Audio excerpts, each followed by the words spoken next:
Venezia rappresentata come giustizia è una raffigurazione tutt'altro che inconsueta in città. La si trova per esempio sulla sommità della facciata di Palazzo Ducale.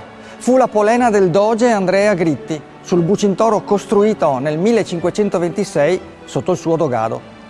Ma si trova soprattutto su un dipinto quattrocentesco di Jacobello del Fiore, la giustizia tra gli arcangeli Gabriele e Michele, di ben 2 metri per 5, che oggi si può ammirare alle gallerie dell'Accademia, ma che in origine fu concepito per la Sala del Magistrato del Proprio, che a Palazzo Ducale gestiva la corte civile e penale.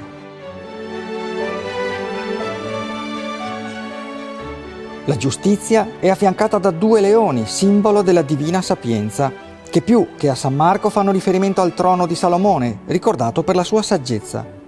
Sul lato di sinistra, l'arcangelo guerriero Michele, difensore della Chiesa, trafigge il drago.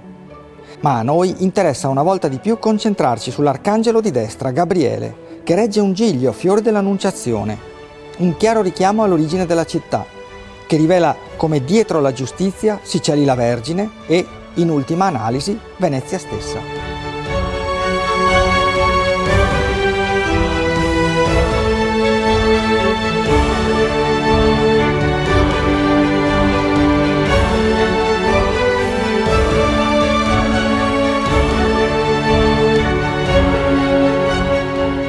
Il dipinto di Jacobello del Fiore non viene commissionato casualmente, ma chiesto ed eseguito nel 1421 per celebrare i 1000 anni della nascita mitica di Venezia.